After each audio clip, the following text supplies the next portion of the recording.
Thanks everyone for joining us this morning. If you have any issues, Sarah, I don't know if there's any instructions we could pop in the chat if folks have any issues with the Zoom or the audio or anything like that. I know sometimes we put a slide up.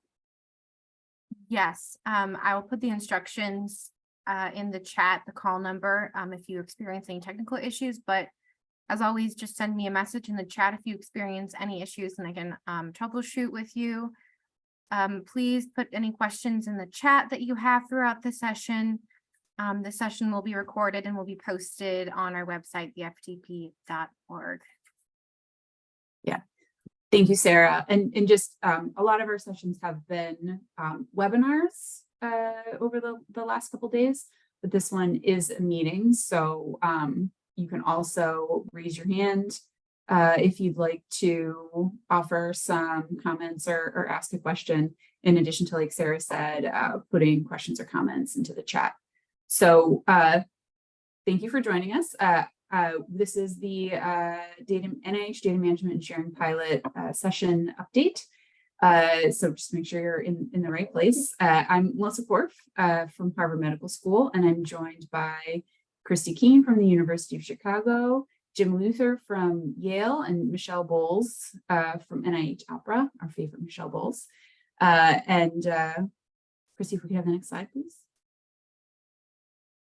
So, highlight of the agenda that we're going to cover during today's session. We're going to remind everybody of the background. I feel like I've talked about it a lot, so hopefully it isn't new information. You've joined us for one of these sessions before. But if you are new to the pilot, we want to make sure that you understand how we got here. We'll go over some preliminary updates from phase 1 and the progress we've been making. Michelle's going to share a few updates from the NIH perspective. We'll talk a little bit more about getting into the nitty-gritty of planning for phase 2, some upcoming engagement opportunities and next steps. We'll also try to make sure that we leave a good amount of time for Q&A or for folks to share their experiences or their questions. So like we said, please feel free to put those in the chat or raise your hand. So a lot of you reading through NIH's new data management and sharing policy may have thought to yourselves, this is very broad. Where are all of my specifics? And that is not a mistake. It was very intentional that it had to be that broad in order to accommodate all of the various fields of research that are funded by our NIH ICOs. And going along with that, it afforded those ICOs a lot of flexibility to come up with ICO-specific requirements that would best meet the needs of the particular fields that they fund. In thinking about that, though, we realized that if each one of those ICOs created their own ICO-specific or potentially even within an ICO program-specific templates for data management and sharing plan, that could present a really huge burden for researchers, as they would first have to find the right template before they could even begin putting the plan together. So we put together this pilot in an effort to create greater consistency in those DMS plan requirements across NIH ICs and programs, and thereby mitigate the administrative burden for researchers associated with plan development and implementation. And I think this was really Michelle's brainchild, and we've had really wonderful, significant engagement from Michelle, her colleagues in Opera, OER generally, and from program ICOs. It's been really wonderful. So next slide, Christi.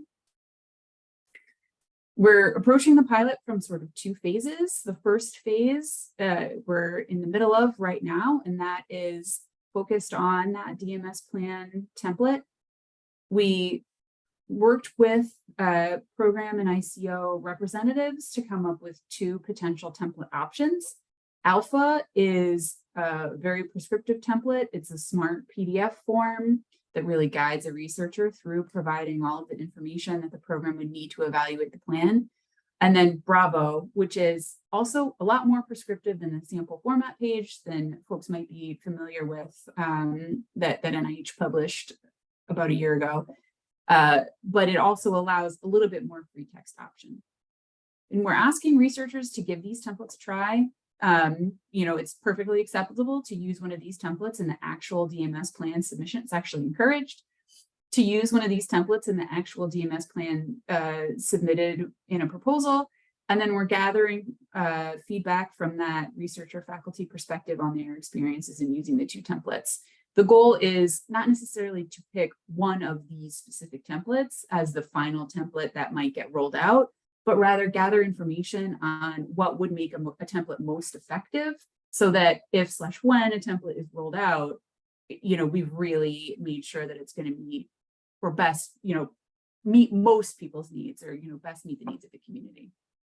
We're also, as we start getting into the JIT review phase for cycle 1 applications, Michelle has been doing a lot of work with her colleagues to try to see how we could gather feedback from that program perspective as well.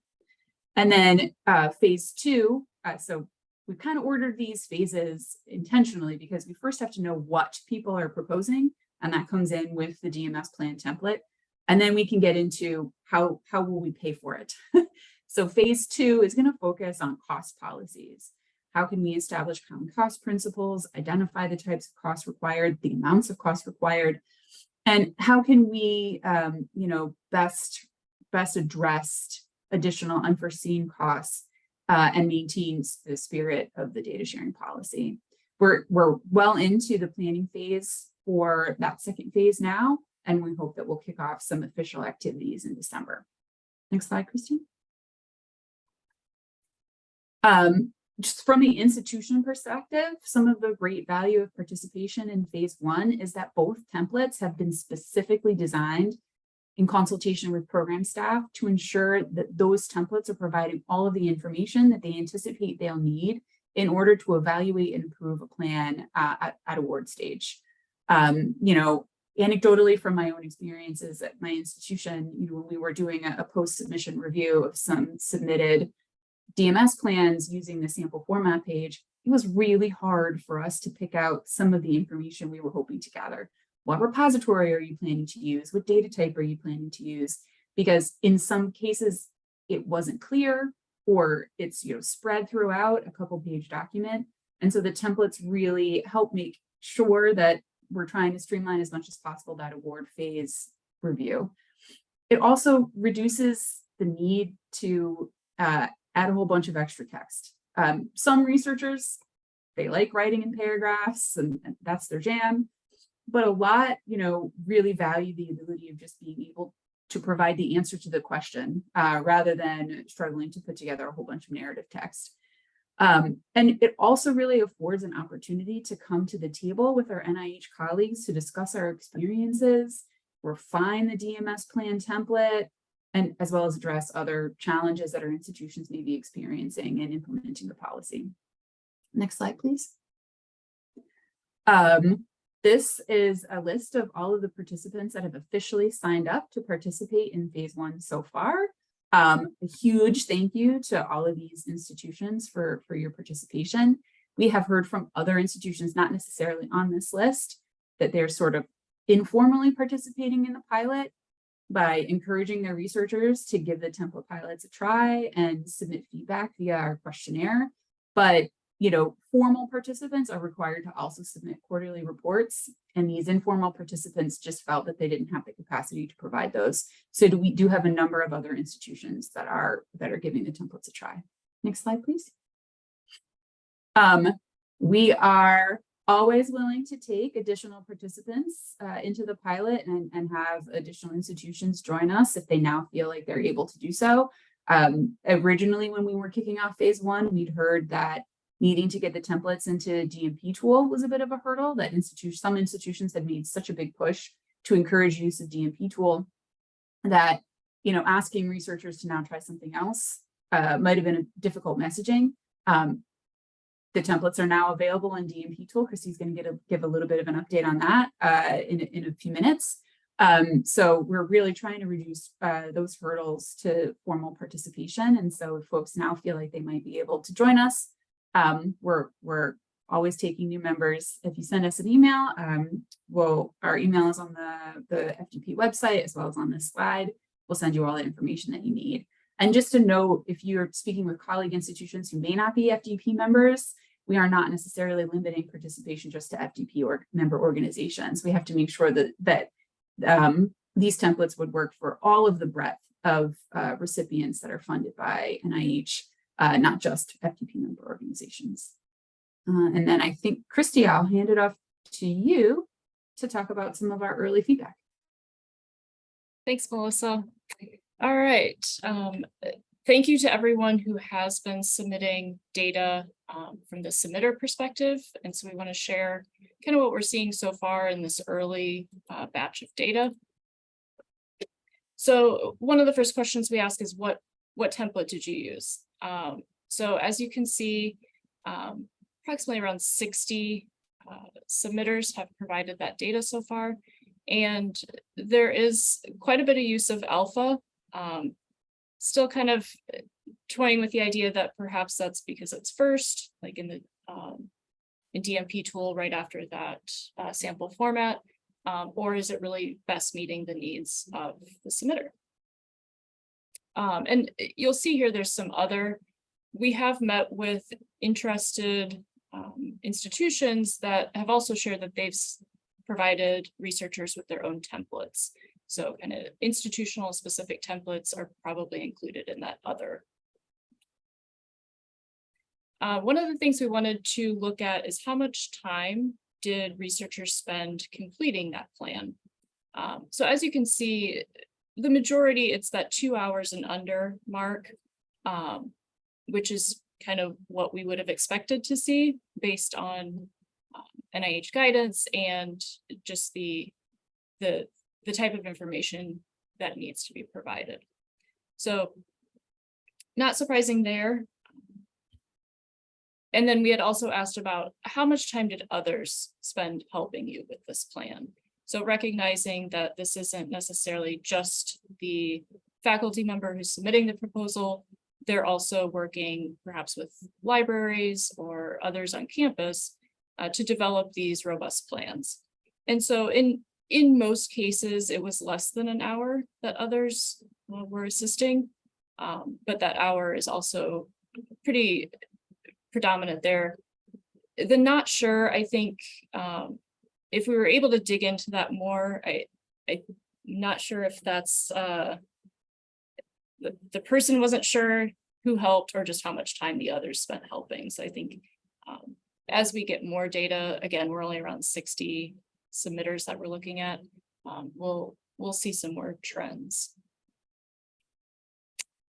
And then one of the things that we felt was important to find out was, are you going to be adjusting any practices in your lab in order to implement the plan as proposed?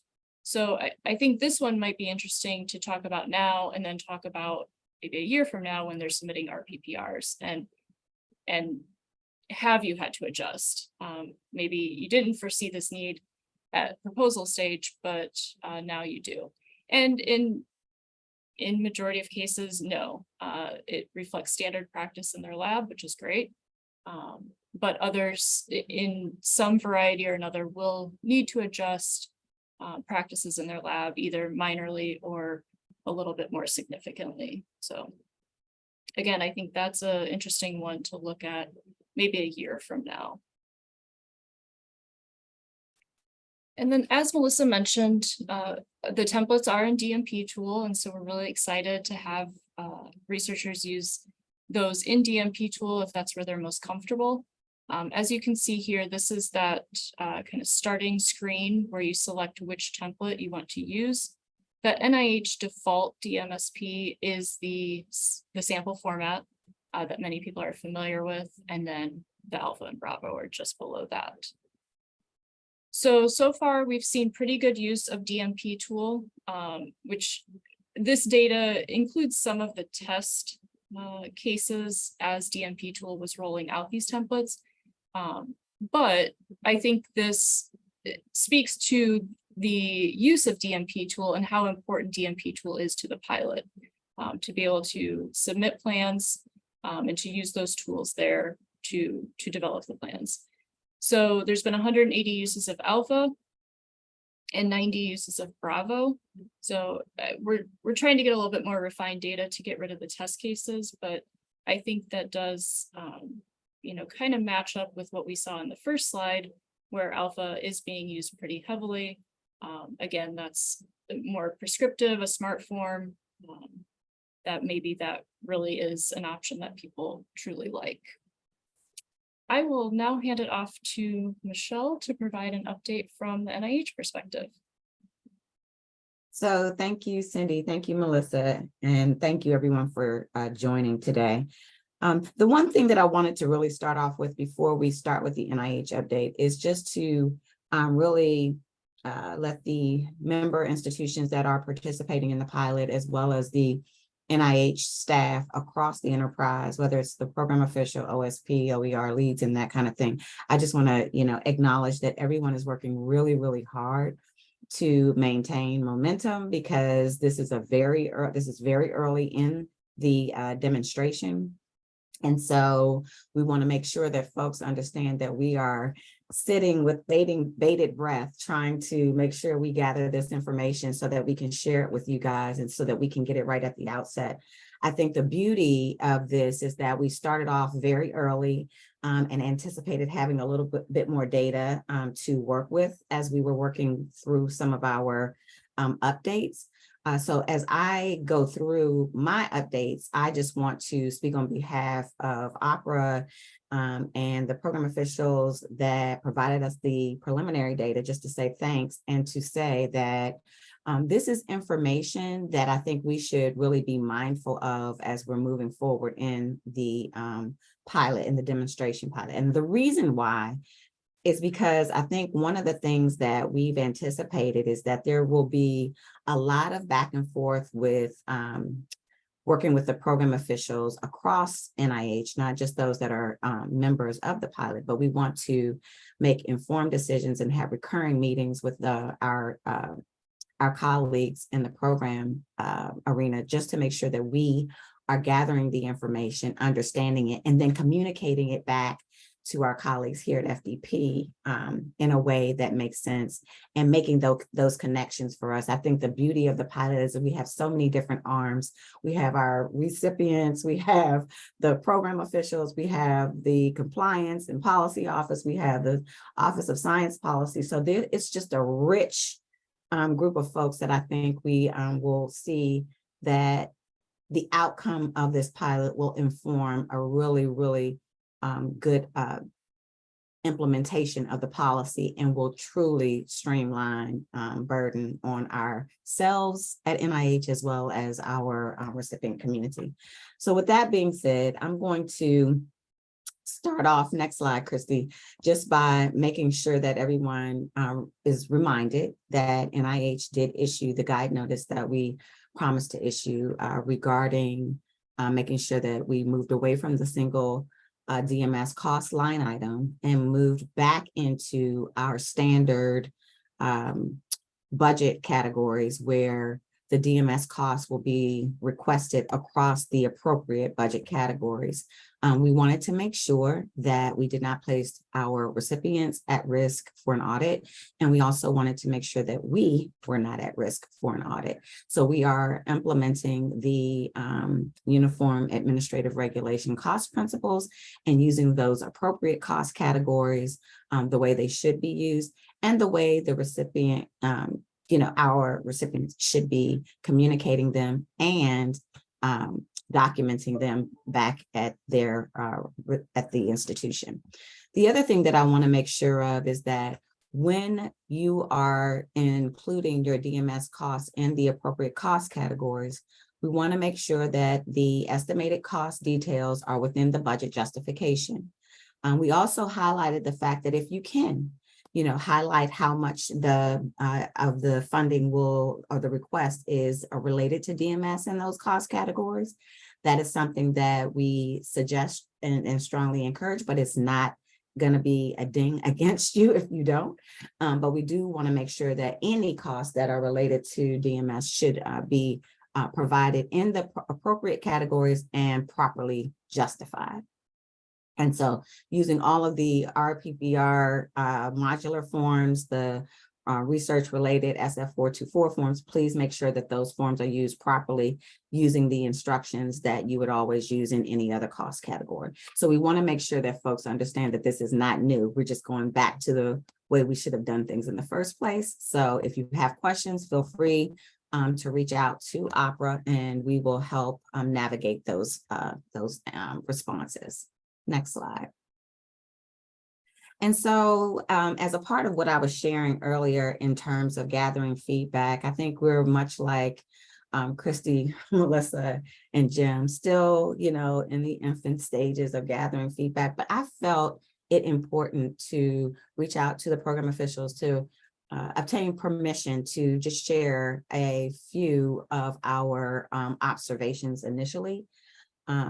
And so I want to be very, very mindful to thank NCI and Child Health for providing this information and informing this slide today. This information really is based on preliminary reviews of DMS plans. So there's nothing that can back it right now, but they are currently under review. And so I just want to share this. Not indicating which data goes where, for example, not using an established repository. This is something that was an initial observation from both of the ICs, and maybe something that folks could, we could, just share with you today and get some feedback on that as to why that's happening. We also identified vague descriptions of which data will be shared and didn't really provide reasons for not sharing. Which is something that is very important in the data management and sharing concept policy. The conflicting information section was very interesting because it says some of them described in one element but contradicted in another element, which we thought was quite interesting, because maybe that it just means that we need to improve our instructions because it's not as clear, or maybe it's just too vague, and we need to make sure that folks understand that whatever is in one element, it needs to match in another. The plans that use any template or included tables and lists were generally more successful. I think Melissa kind of talked about that and has been talking about that for a while. And then just wanted to highlight the fact that we will be working with our NIH program staff, not, like I said, not just the those that are participating in the pilot, but across the enterprise, along with OSP and others in OER, to try to continue to assess the information that's coming in from the ICs, and to look at, try to evaluate how the policy is being implemented and understood, and the compliance activities to better inform even future phases of the DMS pilot, because I don't think that it's just going to end with phase 2, to be quite honest with you, because as we're continuing to identify areas, I think we're going to have to start focusing on those. And so with that being said, I don't have anything else to say. And if you have any other questions for me, I'm happy to answer. I'll turn it back over to you, Jim. I just wanted to mention really quick, there's were some questions in the chat about decommissioning of the commons validation for the R&R single line item.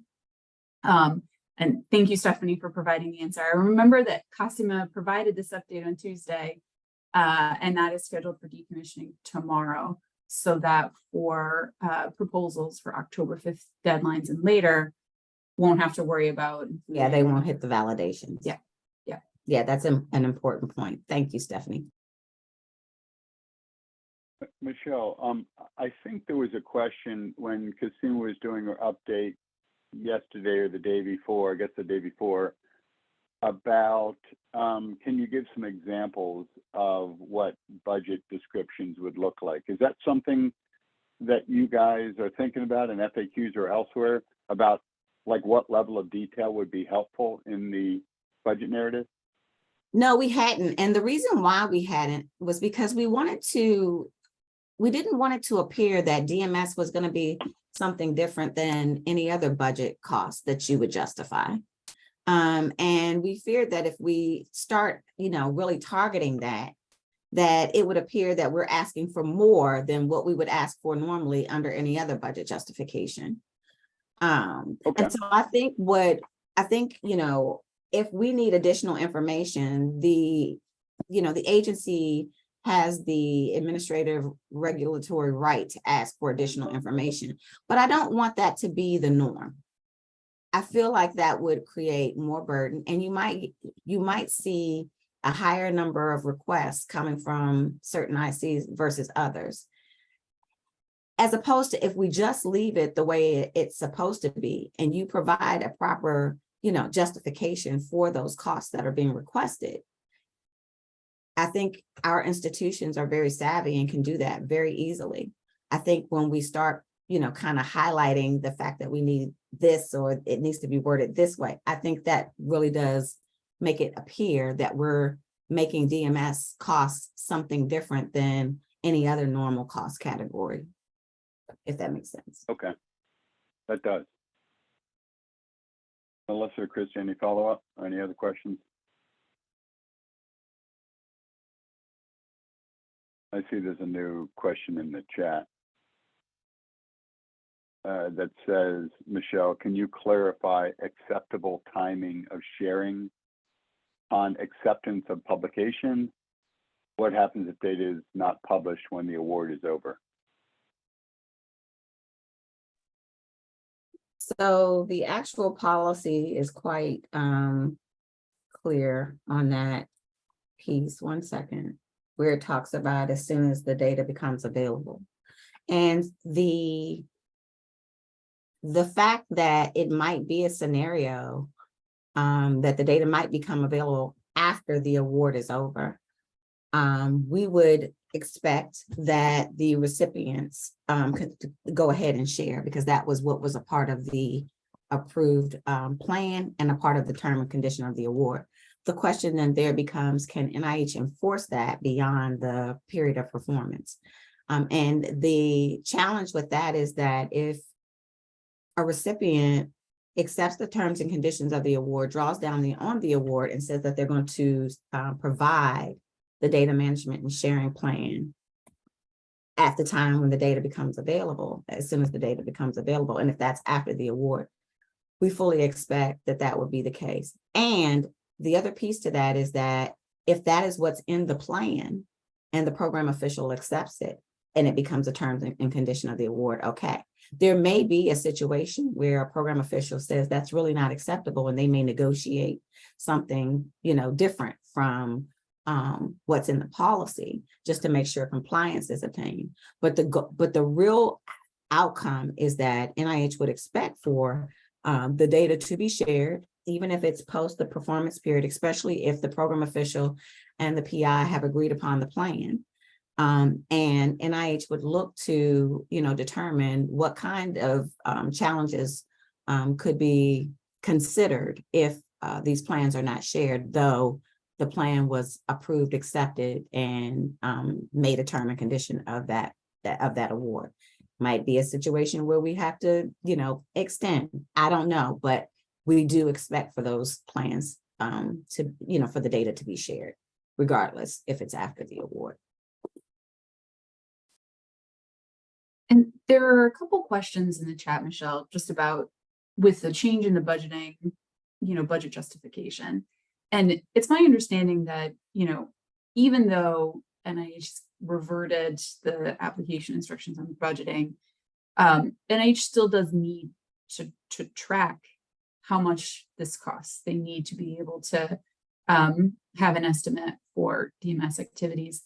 And not only that, I think really a researcher needs to be thinking about how much it's going to take so that they budget enough personnel effort and things like that in order to make sure they can achieve those activities. So one of the questions I think was asking about whether or not the budget justification instructions are also going to be updated. And then, if there's a real need to split out personnel activities in the budget justification, or really just provide a dollar amount? So I think I talked about the fact that we really would like to see a dollar amount associated with it, along with the budget justification for DMS costs. And I think it's because, right now we are looking at other ways to track. The way we initially tried to track it was putting everyone at risk, right? But we are looking to track, and we do encourage for our recipients to add an estimated dollar amount at the time of the application, and then, of course, provide a budget justification. I hesitate to say that we're going to update the instructions even further, because I think it goes back to the point that I made to Jim, and that is we do want to track, and we will find a way to track eventually in a structured way. And if the IC needs additional information that's associated, then the IC can always, the program official can or the grants management official can always ask for additional information to inform some decisions. But the notice does say that we, we would expect for, the cost to be added, highlighting the DMS cost, and then provide the justification. And for right now, that's where we are. We have not had, we're having internal discussions that are not ready for prime time to share here right now about what that might look like going forward, because we're still trying to figure that piece out without placing a burden on our recipient community and going back through the audit risk that we just identified as well. So give us some time and we will definitely keep you posted. So Michelle, does that mean it's something like we estimate that data management storage costs are going to cost under $1,000? This includes $30,000 for a postdoctoral assistant in curation and data de-identification, $40,000 of the faculty members' time, and $30,000 for repository fees? End of justification? Is it something like that? So I think you have to highlight the fact that there is a need for, storage curation personnel in the proper line items.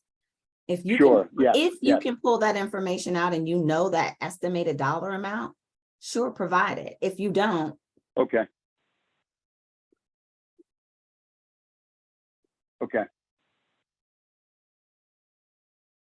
So someone asked who would pay for storage when the period of performance is over. And so that's a part of, those anticipated costs that we talked about, where the policy talks about, you can, request costs for the fees during the period of performance. It's kind of a contingency cost. But if the recipient knows, that there may be a certain amount and you are storing data for 10 years and you can pay for those fees during the period of performance, that is something that the policy does allow for. And so if you don't, and the costs are not requested, we've not really talked about, what that looks like. That would be a scenario that we would need to think through on a case-by-case basis. I have some ideas, but I'm not comfortable with making those ideas available because we don't know how each IC would handle it. But for the most part, the policy does state that if you have the information and the estimated cost, that you should request it during the period of performance.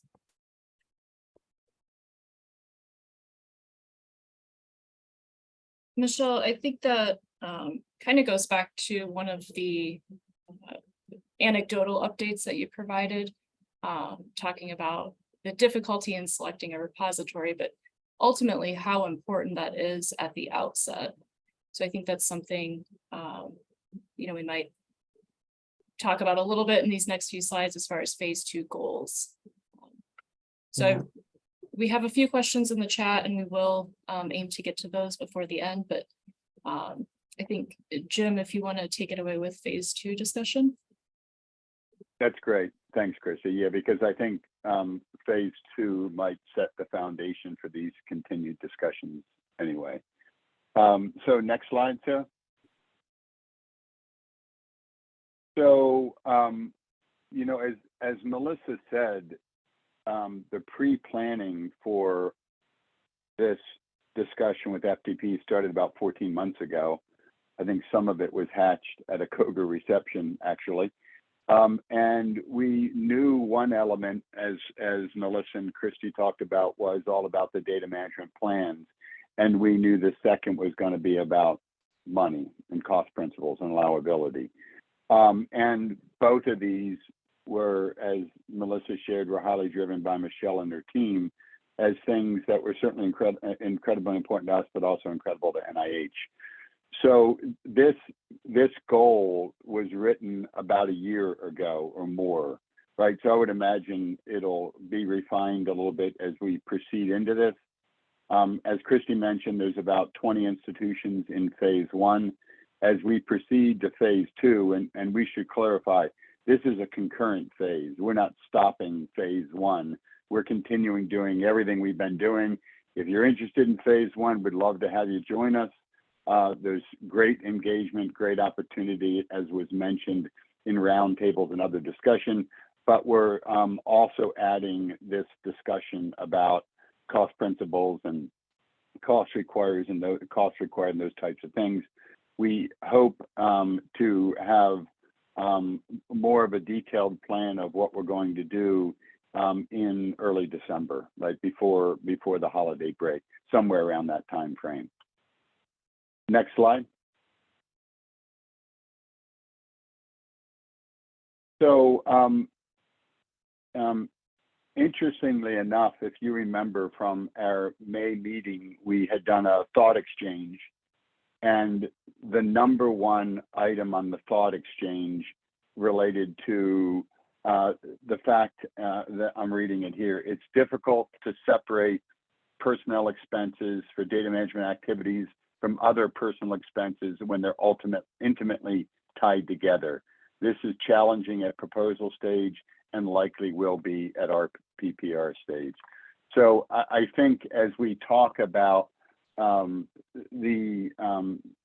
everything to do with phase 2 and so forth, there's lots of elements of really getting into the details of the notice that talks about allowable costs like curating data, developing supporting documentation, de-identifying data, and so forth.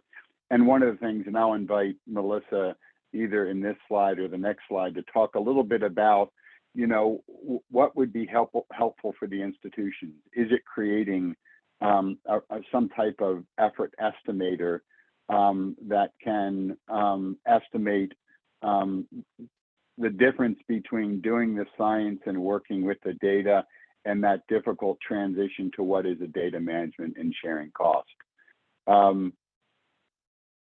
Melissa, anything to add to that, or do you want to jump in on the next slide?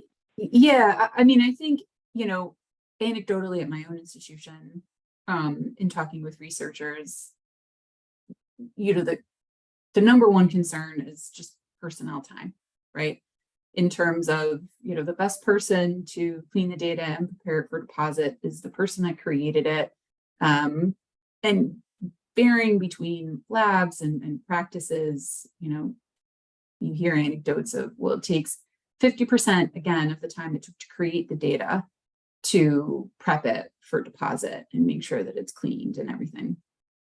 And of course, that's a shot in the dark. And it may be, you know, a statement made out of sort of fear that it's going to take that much time, or, you know, what's the basis to that? And, you know, for labs that have already integrated some best practices into their practices, it may not be a whole lot of additional effort. I think that's part of the reason that we asked that one question that Christi shared in terms of like, how much change are you going to have to implement in your lab practices in order to implement the plan that you're proposing to do? Because I think there are some researchers that have, you know, are already doing really great things, and all now they're just describing the great things that they've always been doing. And some researchers for whom this really may represent a change in lab practices. And so particularly for those for whom this represents a change, how can we help them make sure that they are budgeting in an adequate amount of personnel time, both to ensure that they're going to have enough coverage to accomplish all of the goals, you know, the research as well as the DMS activities, and then also providing an accurate estimate to NIH in the budget justification on kind of how much those activities are going to cost. So, you know, I know we're going to move on to the next slide. There are some resources out there, but not, you know, not anything that's really a great general calculator. Thanks, Melissa. And again, please jump in on this one, because I know in our planning meetings, you've talked a lot about these. So NIMH has a cost estimator tool for repositories, but what are the other things that would be helpful? And how could they be structured in a way that work across the different disciplines of science, the different types of data, all the differences in science? Like, are there ways to create something that would help develop that? That'll certainly be a lot of the discussion we have as part of this phase 2. Next slide. So these are some of the early things that we've talked about. There was a question asked about expenditures related to after the period of performance. As Michelle mentioned, there's very specific guidance in the notices about that these costs have to be incurred during the period of performance. That's an interesting paradigm, right? Costs for expenditures after the period of performance, but they have to incur during the period of performance. So I'm sure we'll talk about that. As I mentioned, lots of discussions on allowable costs. There's a long laundry list in the notice about what those allowable costs are, but we know, as I said before, the thought exchange, that was the #1 confusing item as to determine kind of where is that dividing line. Monitoring, right? We really haven't talked about monitoring much at all as part of the pilot. That was an important part of some of the notices around monitoring of compliance with regard to the compliance with the plan, but this is monitoring about expenses. And then, you know, this exploration of institutional costs is a good one. From the very beginning, we talked about that everything related to data management and sharing was very much a life cycle cost. Some of the costs would clearly be indirects, investments in library infrastructure or IT infrastructure or departmental administration that happened long before the pre-award, even before the proposal phase. We've all, every institution on here has likely invested direct resources, and if not direct dollars, then certainly lots of pieces of lots of people that are doing this instead of the other things they were doing. So there's a recognition that it's a life cycle perspective. There's infrastructure costs, there's proposal development costs, there's stuff during the life of the award, monitoring, and we're not sure what else, RPPR reporting and those types of discussions. And then, as we've talked about, things that happen after the end of the award. And so understanding both the indirect and the direct being, are there ways that other things can be direct charged? Is certainly something we'll talk a lot more about. And then we would love to hear feedback from the community, as all of us are now through understanding what the development of a plan means, although we certainly need to think it through.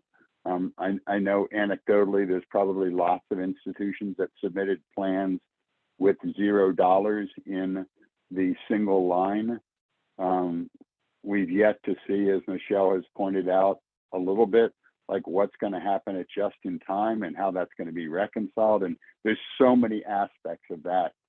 I would invite Michelle, Melissa, Christi to jump in and before we get to the next slide, add anything that would be helpful. So Michelle, go ahead. I was just going to summarize a question in the chat. Oh, okay. No, Jim, I think you raised all good points in terms of, and I think that's what I was kind of hinting at in terms of the contingency costs. And we do need to have discussions about that. The policy does allow for that.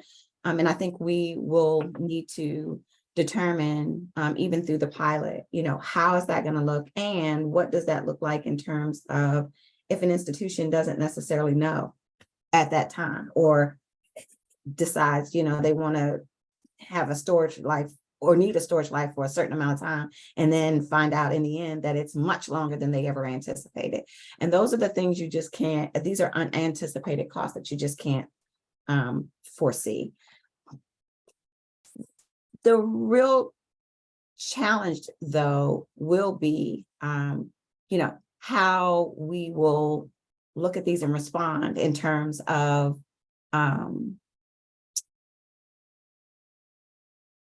the repositories and what we find as we go along to get along, right? Because I think initially it's going to be hard to assess, because a lot of these grants won't end for a long while. So we'll be waiting and not necessarily have that information. But I do think as a part of the pilot, we will start seeing some normalcy and consistency in terms of how long, the storage cost, the amount for storage costs, and matching that with the type of data, and matching that maybe even with, when the types of data are different, what does it look like? Is it 10 years for this kind and 5 years for that? And in anticipating that might be helpful, right? Because it might show us that in the end, we can kind of anticipate the fact that during this performance period, we know that if we want to store data 5 years out for this kind of data, it's probably going to cost us this much money. There are anticipated costs, but I think we have to think about how we address it on the back end. And I'm not sure we can do that up front. We can talk about it and admire it all day long, but I think it's really going to come down to where we see consistencies and how we match the data with the repository and the IC's needs and that kind of thing. And that's going to be a complex challenge to, it's going to be complex, but I think we can get it done. There have been some comments in the chat that I think kind of went around a similar theme. So I'm going to try to summarize, but if any of the folks that put those comments in the chat want to raise your hand and ask or provide more detail. But I think it's the idea of sort of unanticipated costs during even the period of performance, Michelle, right? So if, under the single line item, or even, when that goes away and we're trying to provide information in the budget justification, we're trying to anticipate 9 months before a project even begins what we're going to need for a 5-year project, right? And so if we overestimate, if we underestimate, there are no additional rebudgeting restrictions that are being placed on these costs, right? It more goes back to what's already in place. If something is changing relating to the cost that would lead to a change in the scope, or lead you to have to change the DMS plan or something like that, we still have some of the same flexibilities, right? Yep. Yeah, I think that's the key. And I think the main thing that you just said is, and that's kind of how I'm seeing it. Like, it's so far out, you don't even know what to anticipate in the 5 years, right? Or 7 years, or whatever it is, right? But when you start trying to look beyond that, that's going to take some time, and you're probably going to be in year 3 or 4 before you even recognize that. But at that point where you recognize that there may be some changes that need to take place, that's where that information is outlined in the RPPR or a prior approvals to modify the plan in order to accommodate the need. And I think that that's something that I just don't see us. I mean, that's like a mainstay and a foundational key component of how we review changes of scope and prior approvals. And I don't anticipate that being any different, because what we've said is that if anytime you move away from the plan, and the money is going to dictate that, and you move far enough away that it no longer looks like the plan that was approved, then I think you have to anticipate working with the program official to make sure that, these costs can be rebudgeted. Or if the costs need to be restricted for a certain amount of time beyond the period of performance. I think we just have to look at this from the same angle, which is the foundation of what constitutes a change in scope as it relates to DMS, and then use all of the other flexibilities and requirements that are needed to make sure that everybody is compliant. Thanks, Michelle. And one of the things that we've talked about in the pilot is, third bullet on here is that we may ask for some volunteers to actually track actual expenses in some way for us, right? Because right now it feels so theoretical because it isn't necessarily standard practice to track these costs separately. And there isn't any kind of requirement from NIH to do that, right, Michelle? So we have not required or stated that we expect for our institutions to track them, although I sense that you guys probably would want to do that based on, right? Because we know that NIH at some point is going to want to start tracking it. And at the outset, we came out with a very structured data policy, right? We wanted all that information into a single cost category. So that gives you a glimpse into the fact that NIH wanted to be able to track these costs. So more importantly, I think on the flip side, the institutions should be looking at finding ways to track those costs as well. Because as I stated, there are internal discussions, and there will be some point where we will identify a way to try to gather structured data at some point. And maybe even working with the institutions and you guys highlighting how you're tracking the costs, you might be able to inform what we request and what we require. So I think that that's the beauty of this pilot as well.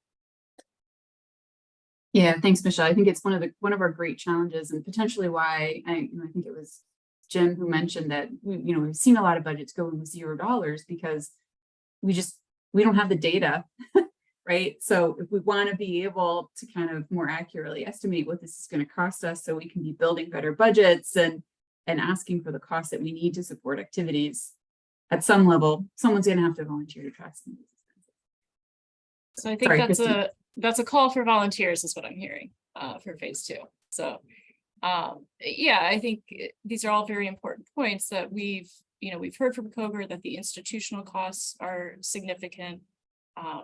We think the award costs could be significant depending on the level of effort, the repositories, all of those things that go into successfully implementing your plan, but without a little bit more meat to it, it's hard to say exactly what that is. So I think, again, much like phase 1, it is a tall order for institutions who are participating to do that follow along and the tracking of data, but it is very important to inform the results. And so just like that, phase 1, I think phase 2, it will be a lift, but we feel that it is valuable information for NIH and for institutions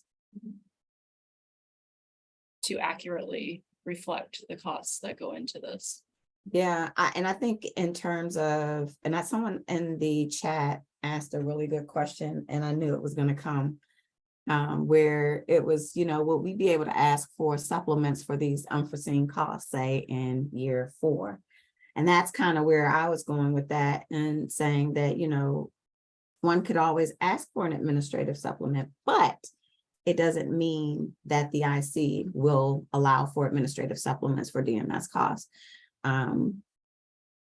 And so that's why I think in terms of how you're tracking them and providing that detailed information and justifications and showing that it's really costing a bit more than what you anticipated is something that really does need to be consistently discussed with, the program officials to make sure that when you all are submitting these plans and the plans are being accepted, that everyone is aware that this is your best guesstimate, right?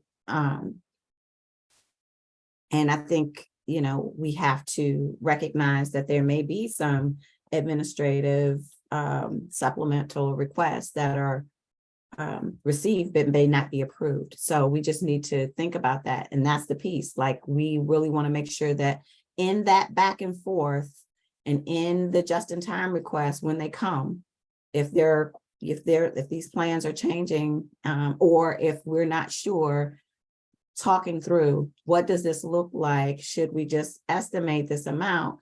Because the bottom line is it can remain unobligated.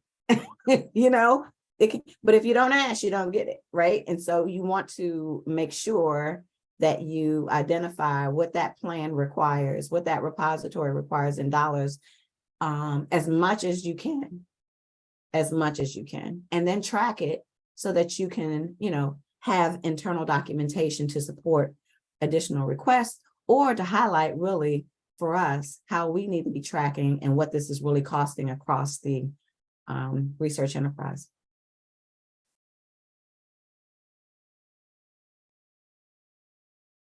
Michelle, there are also. I just wanted to. Oops, sorry. Go ahead, Joe. Go ahead, Melissa. No, go ahead. No, I just wanted to say that there are also the other set of questions that you know to expect when we talk about this topic, and you know, any consideration for the 500K direct cost cap or the modular cap, and you know, perhaps it's something that we could explore during phase 2, but it's probably, you know, be careful a little bit what we wish for, because if NIH is going to grant us that, then there might come some restrictions for actually tracking those expenses or something like that. Yeah, I mean, that's the thing, right? Because we're not modifying cost caps. I mean, at this time, that's not the plan. And so again, being able to track and understand what this really looks like in real, not so real time is really going to be critical. It really is. I was just going to follow up on Christie's earlier point about this is a call for involvement, right? For those 20 or so institutions that are involved so far, there's a real integrity to the process thus far. And Michelle, I mean, Michelle and the program staff and Kristen and others, like meeting so regularly with us, open to small group roundtables and so forth. These are all great questions. Join us in these discussions, and have an opportunity to meaningfully engage and influence the direction of where we're going here. It really is a really unique opportunity. So we hope there's lots of interest. Yeah, I can't echo that enough. I feel like, you know, we have some institutions from the FDP members that, you know, you saw the list and it's really a great list.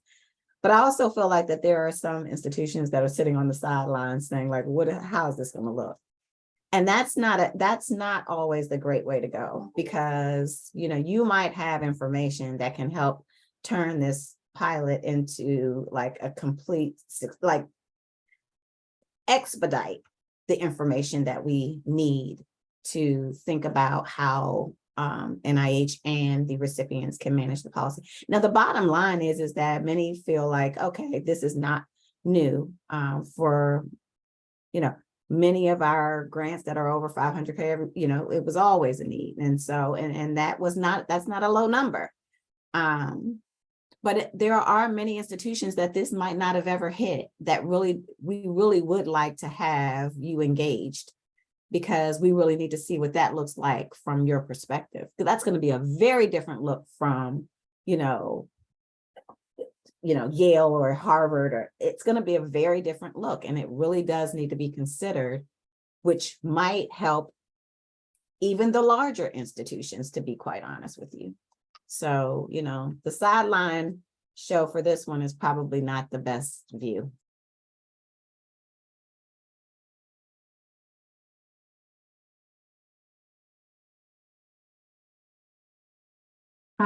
There's one question in the chat about de-identifying, and a question about de-identifying and resources standards for human health data.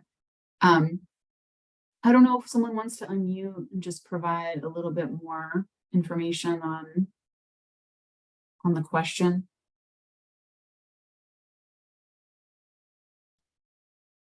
I just reiterated that question. Someone else had a much better version of it that was further up in chat that I couldn't find. But basically I'm in public health, and we have a lot of researchers, who blend things like geocodes, census data with health information. And, sometimes researchers, it's hard to keep up with the technology where you can identify people with means that didn't used to be, like yesterday, GPS wasn't in smartphone kind of thing, but now anybody can reverse geocode. And that technology is changing all the time.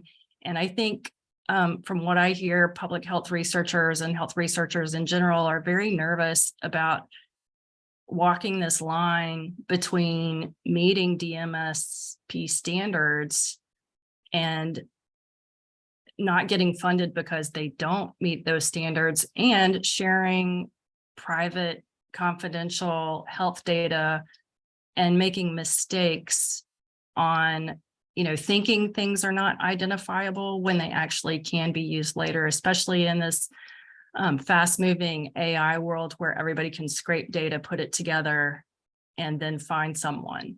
So that's a very wordy, complicated question, but kind of represents the complexity we're dealing with. And I think I was the one that asked the original question. There's a wonderful list of repositories on the NIH website. And considering that the NIH funds a lot of human subject research, I was just curious if the NIH was considering labeling which of those repositories would be appropriate, have the appropriate level of restricted access or controlled access for human subject data. I think that would be a huge help to investigators in selecting a repository that would be appropriate for their projects. Thank you for that comment. Very helpful. There's a question that came up by Francine Taylor, which is a very, very good question. And it's one that's been bumping around in my head. The question is, can we rebudget in and out of DMS cost post award? Somebody moved it. Oh, does that require prior approval? And so that's something that's been bumping around in my head, because you're requesting an amount for DMS, which could be a significant amount just to cover the DMS costs. And we are already talking about the fact that you might not have enough funding at the outset because you're not sure how to estimate some of these costs. I'm going to take that back and noodle through it and talk to folks internally before I can't answer the question, because I'm going down the same path of, if it's for DMS, it probably should be a prior approval, but I can't make that determination. So I'd like to take that back, noodle through, talk to Dr. Lauer and others to see what they're thinking. And the reason why I'm thinking that way, which is probably why Francine is thinking this way, is because when we're talking about, highlighting the estimated cost in the budget and then providing the budget justification, and the fact that we wanted you guys to do, the single cost line item, because we needed to know that information, because we need to plan how much of it, can you rebudget without it being a change in scope? And I think that gets at your point, Melissa, you were making earlier. So we do need to noodle through that. So thank you very much. And this is the kind of thing that helps us better inform what we're doing. Not that we would put that burden on, but is that something we should consider? Or should we just leave it at the fact that if it doesn't cause a change in scope and it doesn't cause a change in the plan, why not just keep the foundational policies in place, because we have the infrastructure to support it? So I'm going to take that one back. Thank you very much. But for now, we have our we have the policy, the grants administration policy that, highlights the fact that if the plan changes, that needs a prior approval. And if the funding that supports the plan changes enough that it does modify the plan, then it needs prior approval. And we'll talk about whether or not any funds that are moved in and out of the DMS cost category should be considered prior approval. So we'll put a pin in that. Thanks, Michelle. I think we wanted to just move on to our last couple slides, which is just going over, upcoming engagement opportunities. But, some great suggestions and questions posted in the chat. We'll make sure that if you guys have questions or suggestions after this, you can get our contact information on the website. Please send us an email. We'll also, I see there's a question in the chat about capturing some of the great links and information that are captured here. So we'll try to pull some of that out for some of the session summaries as well. Sarah, I think you can help us save the chat. So I just wanted to mention that we've had a few great engagement opportunities, and we're looking forward to scheduling some additional ones. We've had these great town halls that have been very well supported by NIH, and they helped us make recordings and have an ASL interpreter, and they were really wonderful opportunities to share some information, get some feedback with the community. 2 previous of those sessions were held on May 31st and one on July 17th.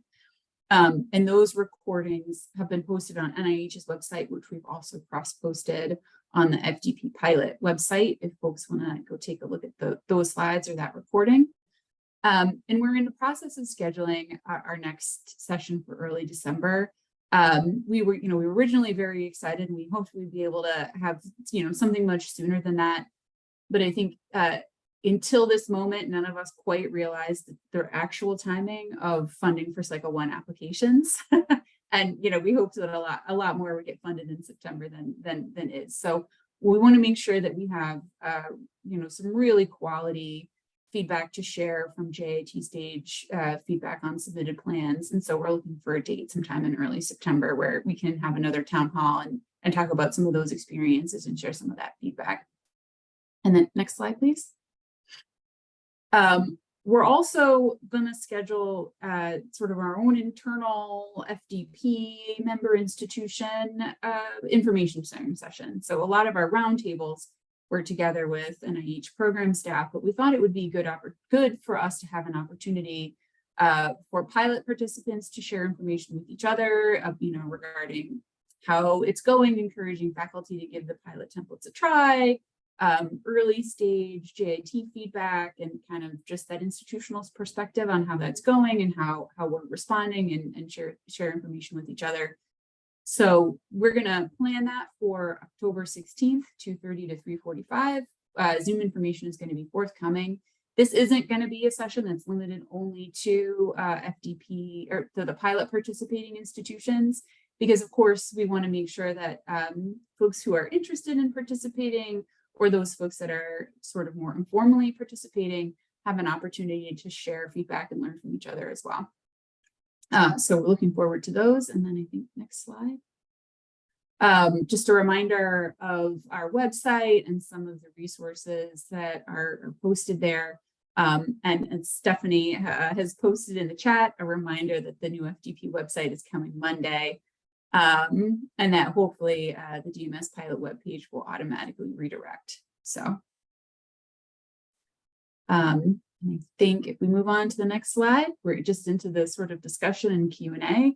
I think we do want to make sure that we end on time at 12:15, because the next session, which I think is starring Michelle and Christi again for finance, audit, and costing, is at 12:30. So we want to make sure we give a couple minutes to get ready for that. But if there are any final thoughts or questions.